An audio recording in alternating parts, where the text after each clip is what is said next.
Welcome back to another episode of Light Beer, Dark Money. I'm Sean Noble. And I'm a very tired, Chris. Yeah, Lawrence. you've been tired lately. I have been. I was on the road last week, and I'm no longer the road warrior I used to be. You used to be quite the wardrobe. I was gone for a couple days every single week for 23 years. And then this time I was you gone just for wore 3 out. days last week, and I was toast. Well, So I'm really grateful just to be sitting here. yeah. Well, we're grateful to have you, but Yeah. we're more grateful to have Phil Kerpen. We have of a great American guest. Commitment as our guest today. Phil is the president of American Commitment.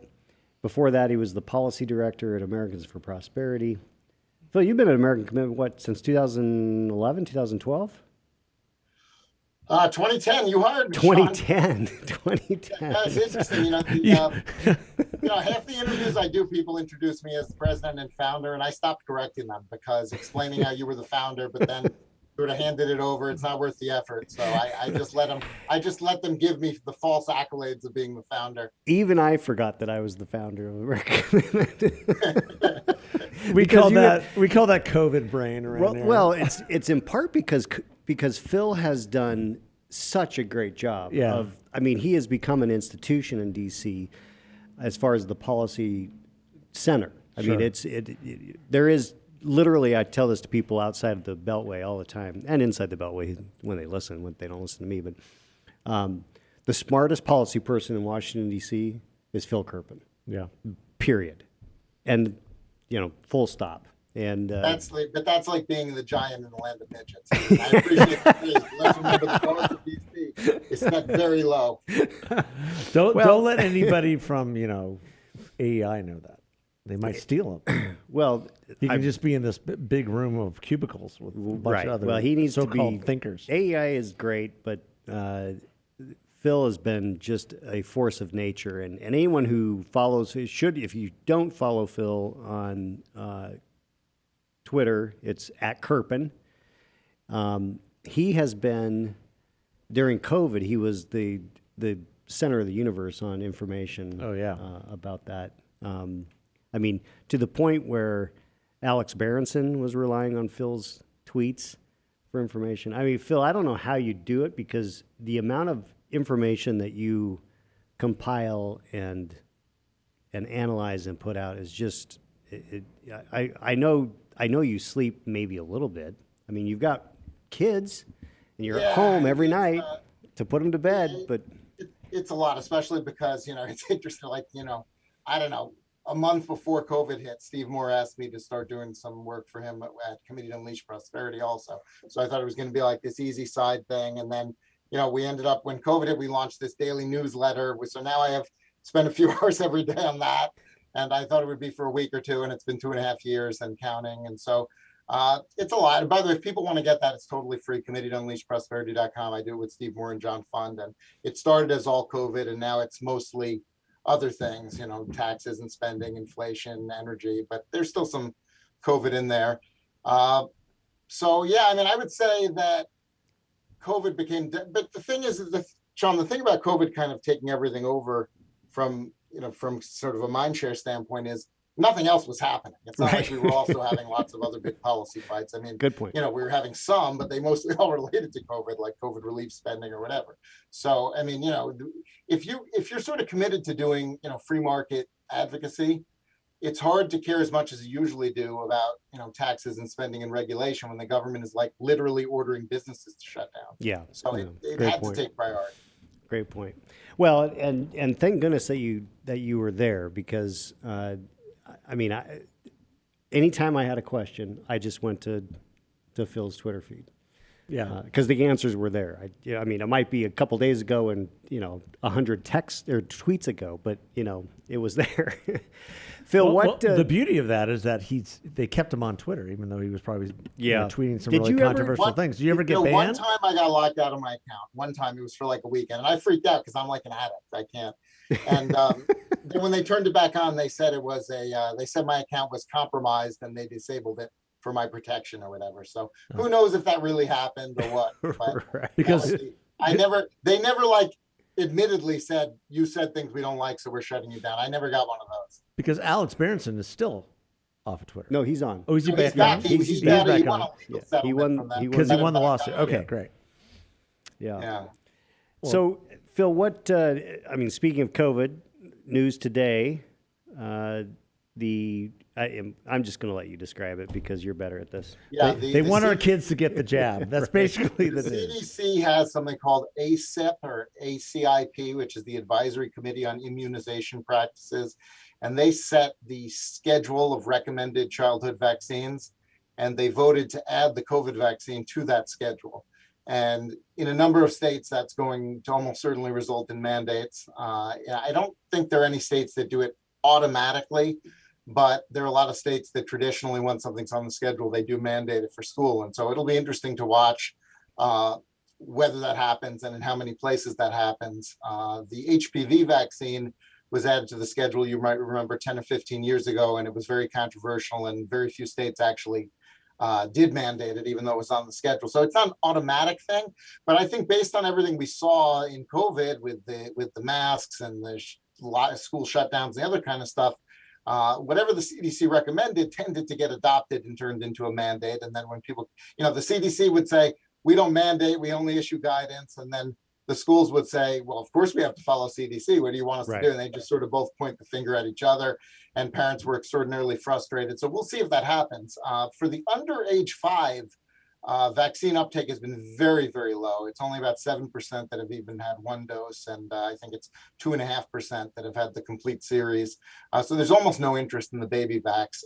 It's a little bit higher for the age 5 to 11. It's about 38% that had one dose and 32% that had the full series. But you're still basically talking about 2/3 of younger kids that, if there is a mandate, they're going to be out of compliance with that mandate, at least on a national basis. Obviously, there's some variation by state. I don't think that we're going to get a lot of mandates. I think that the most liberal places, we probably will have this, but I think this is more than anything about liability, because the liability protection that the vaccines have right now is under something called the countermeasures immunity vaccine. I'm forgetting what the C stands for, but it's the CICP, which is part of the PrEP Act, and it's related to the national emergency. And so, if they didn't put it on the schedule, it would have lost its immunity, liability protection when the national emergency ends. And they've extended to January. I don't think they were ever going to let it end if they didn't first do this move. Putting it on the schedule means it qualifies for something called the VICP, the Vaccine Injury Compensation Program. The other one's the Countermeasure Injury Compensation Program. So now they can end the national emergency without opening the vaccine manufacturers up to lawsuits, because anything that's on the schedule of childhood vaccines, you can't sue. You can only apply to the VICP for compensation if you're injured. And so I think that was probably the motivation for this. But it does mean that we're almost certainly going to have a bunch of fights in a bunch of places about, your kid has to get it. It's on the schedule. It's recommended. Right. And so we're going to mandate it, whether it's at the school level or the state level or the local government level. And so I think this is, it's an opportunity, I think, for Republican politicians who are smart to say it's never going to happen on my watch. And I think, the race where it might make a difference is New York State, where Lee Zeldin came out right away and said, if I'm governor, this will never be mandated. And I think pretty much everyone thinks that if Hochul's governor, it will be mandated. And so that's one where it really is on the line, on the ballot. And of course, the Republican candidates in Arizona are saying they wouldn't mandate it, but I have some doubts whether a Democrat would try it there either. It would be pretty stupid. Yeah, there would be serious backlash here for sure. Well, I mean, Katie Hobbs, who knows? I mean, well, so far she hasn't disappointed. I think it's pretty. We're still just under 3 weeks away from the election, but I think it's pretty safe at this point. I'm comfortable to say you're comfortable. The great prognosticator. Katie Hobbs is not going to be the next governor of Arizona. Well, I mean, she. What happened yesterday? 6,000 ballots were improperly sent to 10,000. They said. Yeah. Was it 10,000? I saw 6, and then I'm like, you can't make this up. I mean, even if you tried. You're right. For the Secretary of State's office. My favorite Katie Hobbs soundbite that I saw yesterday, she said that she was asked about the the ESA expansion, and she said something along the lines of, "Well, some kids are just always going to be stuck in failing schools." Let's just give up. Because we like it that way. Yeah. You know? That's unbelievable. Oh, my goodness. So why do you think there's not been enough discussion when we're talking about kids, we're talking about COVID?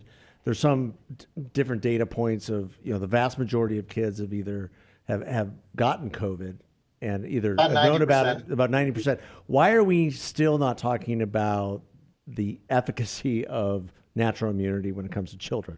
Oh, it's nonsense. It's ridiculous. Now, there was actually a really good paper by a Danish scientist, I don't know, probably at least a year ago now, where she made the argument, I think pretty compellingly, that even if you had a great vaccine, one that didn't wane, didn't have any of the problems of the vaccines we have, it wouldn't make sense to vaccinate kids because you want children to be exposed to viruses when they're young and they've got a great, strong immune system. And then every couple of years thereafter, because then it won't be dangerous for them in the rest of their life. They'll be used to having seen it over and over. And that is probably a more effective mechanism and certainly a much less costly mechanism than doing, shot after shot on an annual basis or whatever it is. And so I think it's to me, it makes no sense, especially, you look at like the presentation that the CDC people went through today when they had this vote. There was no mention of the fact that their own data says 90% of kids have already had it. None. Wow. So I think it's ridiculous that this is going on right now with where we are. And, most everyone is pretty much, you ask them what they think of COVID and they'll talk about it in the past tense. They didn't talk about it in the future tense. People are ready to move on. And yet, the CDC is still fighting this battle to, kind of forcibly vaccinate kids. I think it's crazy because if they've already had the virus, okay, you're not talking about the risk of the virus versus the risk of the vaccine. You're talking about just the risk of the vaccine for no reason. Right, for no reason. And there is a risk. And that's where Republicans, conservatives can really, really hammer away at, is that one data point of 90% of kids who've had COVID. It's like, why would we use a vaccine that is still relatively experimental on our kids, to prove a point? You know what? I'm not one of these people that say it should be pulled from the market or something like that. If you want to use it, that's your decision as a parent. That's fine. I mean, I'm not going to do it to my kids, but if someone wants to, that's fine. But the mandates are where it gets really scary really quickly. And, as I said, I think I'm pleased that so many Republicans seem to have jumped on this right away because it means they actually see there's an opportunity. Maybe they've done their polling and their focus groups. Well, it puts the D's on defense almost immediately. They don't have a real answer for it. As they should be, but based on how crazy this has been. I mean, this is just they're denying the science. Remember when Fauci said, "I am the science." The science dictates that if you've had COVID, then you have natural immunity. Right. That's what the science dictates. Yeah. So follow it. So, Phil, coming off a little bit off of COVID, I think it's pretty well certain that the House is going to go Republican. I'm feeling a little bit bullish about the Senate right now. I think that the Senate probably goes Republican. What, as a policy expert and as a guy who's been in D.C. and watched this stuff and been a part of this policy debate for years, what should be the priorities that Republicans look at going into next year with a majority in the House and potentially a majority in the Senate?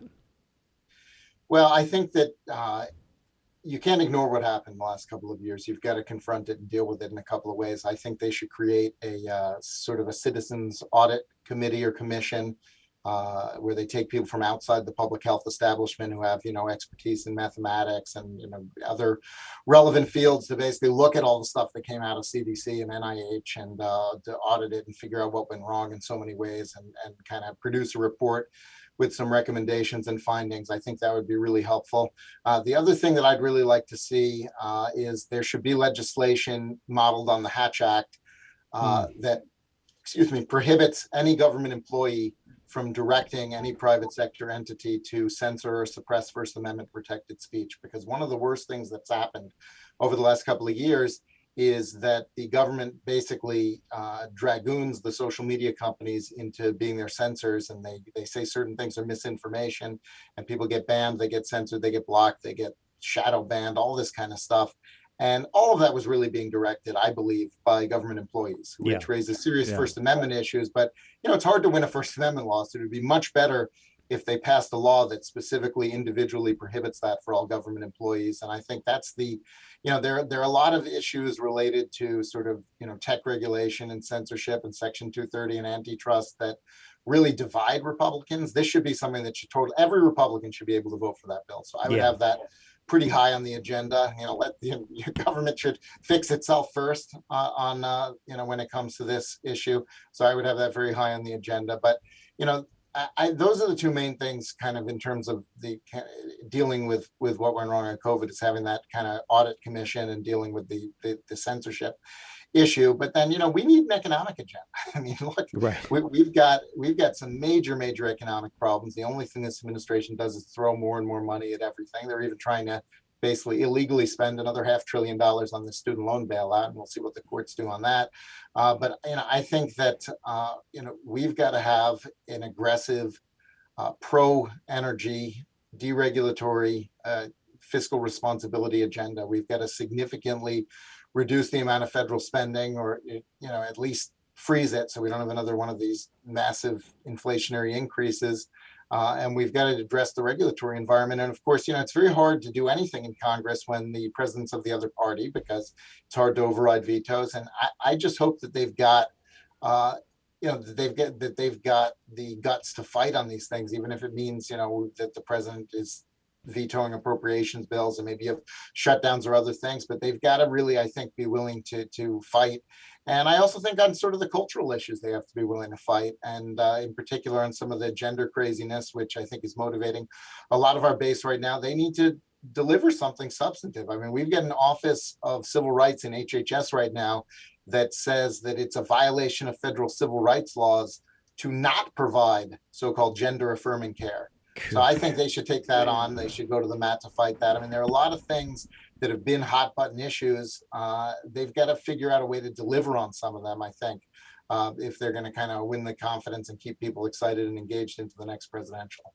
Yeah, totally agree. Do you think, I mean, if Kevin McCarthy is indeed speaker, do you think he has the moxie, for lack of a better word, to not squish on those issues? Can he keep everyone together and move forward? The thing about McCarthy is he's very political.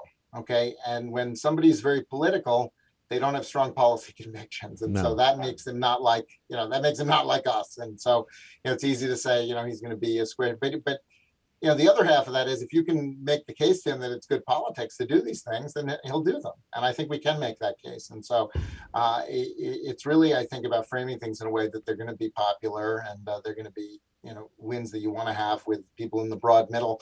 And the benefit that we have is the left has really moved itself way outside the mainstream on everything. Yeah. And, we've got opportunities, I think, to pick off some of the things that they're craziest on, and target those for legislative action, kind of dare the president to use vetoes. Yeah. What I noticed in the background, you've got your Mets banner on. So Phil is probably he's in pain like we are. He is as much of a Mets fan as I am a Dodgers fan, maybe even And more. they each won one postseason. That's right. The Braves also won one postseason game. That was one of the worst Saturdays I've had in a long time. Yeah. USC lost, and then I turned that off, and I watched the Dodgers just lose in crazy fashion. The postseason's a total crapshoot. The Dodgers have been the best team for 10 years now, and they won one World Series. Yeah. Right. Well, and this year they had the best record in history. I know. It's a very, and the thing about baseball is that, over a long season, the best teams definitely differentiate themselves. But in a 3 or 5 game series, it's who's hot. Yep. And so, that's kind of the fun of the postseason, but it's also extraordinarily frustrating when you have kind of a special team and they're really good and they're doing things, and then they, they're if they're cold come playoff time, then it's over in a heartbeat. So, I will say that the Mets were so bad under their previous ownership, so dysfunctional, that the prospects of a team that can at least have a shot every year is kind of a positive going forward. So I try to look at it that way. It was obviously a letdown how the season ended, but how many, the Mets haven't had a lot of 100-win seasons. I think that's only their third ever. So that's they gave us a lot of good moments in the regular season. Right. Man, Now- that is a positive outlook. Yeah. Well, he is. Well, Look, people I- keep coming up to I me and saying, almost "Oh, I'm threw so my- sorry about your man." I'm like, I'm a Mets fan. I've been through a lot worse. You know, it's like, Yeah. This is this is an easy season. I almost threw my remote at my TV the other night. I mean, Phil, I just couldn't believe it. How did you become a Mets fan versus a Yankees fan? Well, I had the good/bad fortune of being a little kid in the 80s when the Mets were good and the Yankees were bad. And in particular, I was 7 years old in 1986. So that was like, which is still the highlight, obviously, of my baseball fandom was age 7. Right. But, New York was definitely a National League town at that time. And they were, obviously a great team. And well, what I didn't necessarily know as a little kid was that was highly aberrational.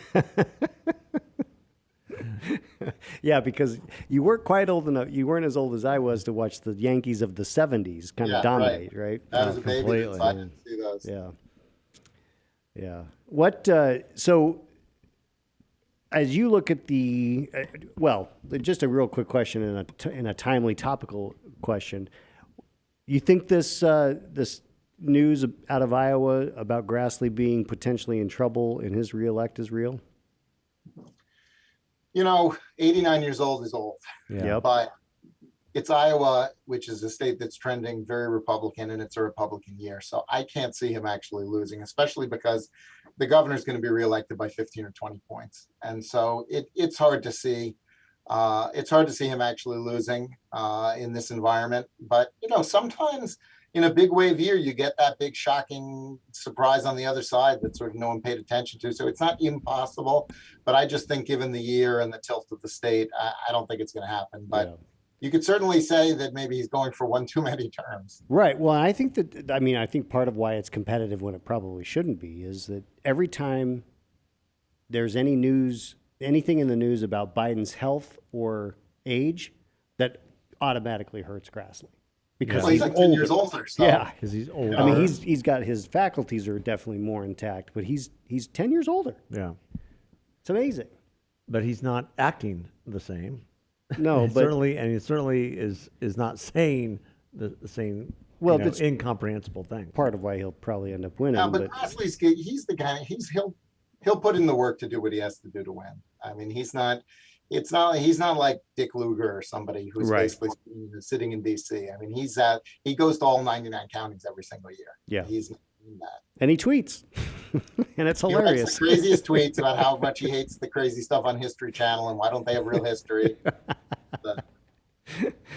I loved it when he hit a deer. He tweeted about hitting a deer. That was hilarious. Well, but also he and Senator Johnson from Wisconsin, who was in a tight race, have been some of the most critical and vicious going after the president and his family. They've been really good on oversight. They've been really good. fantastic, and they've gone after Hunter Biden. They released a report shortly before the last election, and I want to say it was like in July, and it was immensely critical of the president and his ties to China and his ties to other places in the world, and the president has been going after him. It's really interesting because you've got a few senators that are going to be really aggressive on oversight on all kinds of stuff, including, not just Hunter Biden stuff, but all the COVID related stuff, just all kinds of things. Ron Johnson certainly leading that. Rand Paul, I would put in that category, and Chuck Grassley as well. What's kind of interesting is that I don't really see that in the House. I mean, I think that James Comer's in line to chair oversight. I'm not even sure. And what does it tell you that I'm not even sure who's in line to chair oversight? I mean, they're not really talking about how they're going to use the oversight powers and the investigatory powers on the House side. And maybe that doesn't matter too much if Republicans win both. But if Republicans only win the House, they're really going to have to lead on all that stuff. And maybe they've got good plans to do that, but I haven't seen much from a public standpoint. Interesting. Well, that goes back to Speaker McCarthy. If he is indeed Speaker, he can put people in there that actually where that's a priority, or he makes it a priority as a virtue of his speakership. You make it sound like there's a question about whether he's going to be Speaker. I think that there's a question. I mean, I think he's done a great job. There's a great article in the Federalist today about him, And there's the fact that he's thread this middle road of both the Trump, the Trump wing of the Republican Party, the Freedom Caucus, and then mainstream Republicans. And he's done a great job of bouncing back from when he pulled himself out of the speakership before for personal reasons, which is not mentioned in the article. And I just think it's still, Republicans have an amazing ability to screw it up. And certainly won't if they have the majority. To your point, they have they have the opportunity to really screw it up versus, seeing what the landscapes that's in front of them and acting upon that. Well, that's the big wild card. I mean, it was the affair. It was the affair accusations that kept him from getting it last time. You know, was that pretextual? Did people just push those because they didn't want him in the seat for some other reason, or was that an actual genuine, like, he's a bad guy because he had an affair, so he shouldn't be speaker? I haven't heard anything about any more recent allegations or accusations or anything like that. But if somebody wants to take him out and they pop up whatever an accusation, whatever it is, it's just a numbers game. It just becomes a numbers question at that point. And depending on how big the majority is, you could have, sometimes a pretty small group of people who don't even necessarily support someone else, but they can block you from getting a majority. And so it's never a certainty in my mind whether someone can get that vote until they've got the votes locked up. But I think that the House majority is going to be pretty substantial. So I don't think it's going to be a situation where a small group can block someone. Yeah. Well, here's a quote from the article. The senior House Freedom Caucus source says, McCarthy has played his cards well, quote unquote, but adds, I don't think anybody thinks Trump is in love with Kevin. He goes on to say, I just don't think there'll be anything organized until after the election, the source adds. The idea that it's done and dusted, they say, I think is ridiculous. So, well, they're always going to say that. I mean, there's always going to be the rabble rousers. But I think the big question is Kevin McCarthy going to act like an establishment Republican? Is he going to squish on a lot of these issues that you've outlined? Or is he willing to, they make a baseball analogy in the article, is he willing to bust a few heads and actually do the things that need to get done? I think we're going to see a lot more power in the committees than we have in the last few Congresses. I think that's the sort of one of the conditions on, for instance, I think that Jim Jordan's going to get the judiciary chair, and he's going to have control of the purview of all the subject matter that's in the purview of that committee. And I think there are going to be some other committee chairs similarly. They're going to have, real control over their committee and not just rubber stamping bills that are written in the speaker's office and sort of, it dropped into the world fully formed. And so, if the committee process is actually functioning and if the work and the bills are really coming out of the committee, then the speaker's role is more of a kind of a traffic cop role of figuring out when things come to the floor and so forth, instead of kind of the be all end all king of the place, which is how, it's been run under Pelosi. And so if, ideally he won't have to do the heavy lifting himself and it'll come in the committees. Yeah, they mentioned that as well in the article about Jim Jordan and the closest the bond they've bridged over since he was up for speaker last time, and then also the talk about how Pelosi has completely destroyed the House of Representatives. I mean, in terms of any sort of working relationships, comedy. Well, half of them don't even show up. Yeah, just right. their proxy letter. And rebuilding what the House should be. The people's house. It's going to take some time. Opening it up back to the people, Yeah, it would be nice if you didn't have to be escorted by a staffer. Exactly. And being able to bring people back to the people's house is something that's going to be quite the challenge. Yeah. Yeah, absolutely.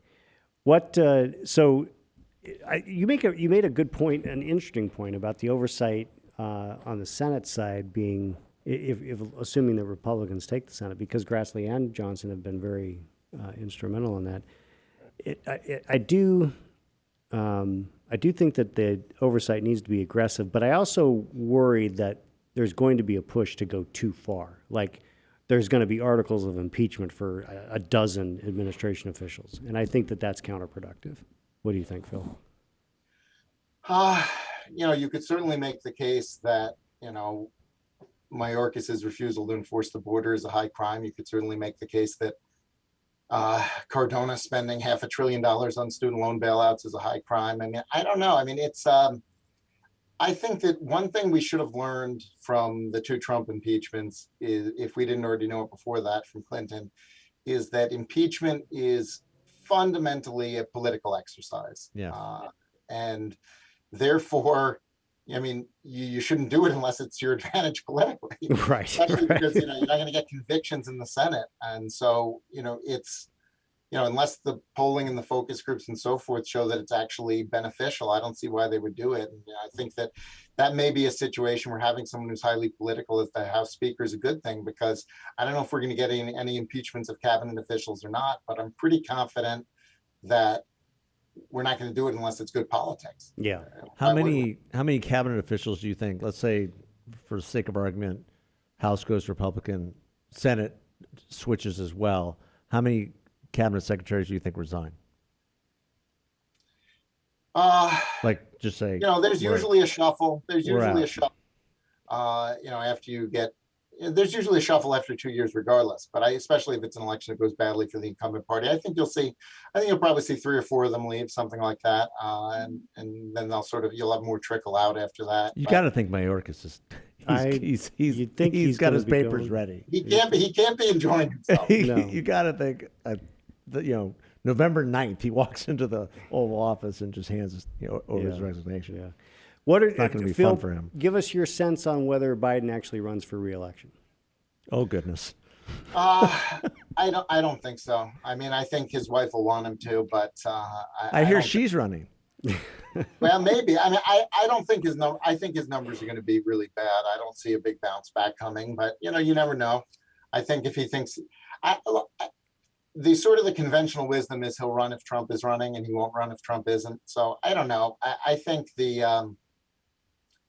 I think people really hate politicians. I think they would be smart to find a non-politician, is what I think. Who would be on their short list? Because I look at their bench and Well, it's I pretty think Sheryl bad. Sandberg. Well, I think they Sheryl had Tulsi Sandberg- Gabbard, but she left. She left. I think Sheryl Sandberg wants to run. I think someone like Mark Cuban could be a good candidate. I think their default non-Biden candidate's Newsom, but I don't think he's a great candidate. So I don't know. He's got great hair. Well, Yeah, okay. that's about it. That does usually work. With a lot of pomade. So That's about interesting. it, yeah. Well, I look at it as one of those instances where you look at the Democrat bench and you look at the Republican bench, and my goodness, the Republican bench looks significantly better than the Democrat bench. Well, assuming I feel like Trump the thing doesn't run. about the Republican side is there are a lot of people who look good, but in reality, I think if Trump runs, it's Trump, and if he doesn't, it's DeSantis. I don't think anyone else really can beat either of those two guys. But it's a long way off. We'll see. I think that's a pretty. I would tend to agree with that. Yeah, I would too. Yeah, I don't. As much as I don't want to. I just want Trump to not run. Well, I think I'll put it this way: Trump is telling everyone he's running, but he would say that whether he's running or not. Yeah, Exactly. You can take no information from the fact He's been that he's saying that actually since the 1980s. Yeah, So, exactly. I don't know. I keep hearing that, with his business being what it is and his family situation being what it is, that he's not running, but he's trying to raise as much money as he can. he's raising a lot of money. and he's done that. Definitely that. Phil, where can people? Well, we've already talked. Twitter is probably the best way, right? At Kerpen. Yeah, I'm an addict. So, yeah, you get my up to the second thoughts on Well, everything. Man. I will highly recommend that everyone watch Phil Kerpen, because if you want to know what's going on in DC and where Phil's the person who's looking around the corner more than anybody else I know. So following Phil will get you on the inside on the policy and the politics better than about anybody. So That's high. Phil- That's high praise, Phil. That is that. I was gonna say I call Sean to ask what's happening. You know, I don't know and he about could even remember that he hired you. Yeah, right. I mean, or that he founded the organization. So that's that's where COVID is with our brains these days. I'm just saying that he's made it so much his own, and it's just such an institution. It's been great. That's fantastic. Phil, we really appreciate taking the time. We know it's a sacrifice for you with as busy as you are, not only with what you do on the policy and politics, but because you've got a young family that Phil. That I will say, Phil is an amazing father. He is home every evening to put the kids to bed. That's awesome. Good for you. That's something that I can't say. And that's a hard thing to do in DC. Yeah, With It everything is. that's happening. I know that for a fact. It is, although it got easier in the last couple of years because everyone canceled all their events. Yeah. They're back now for the most part. right. Yeah. Well, thank you so much, Phil, for Thanks, being on Phil. the show. All right, guys, have a good one. All right, Have a good take one. care. God Take bless. care. Thanks, everybody. Thanks for listening.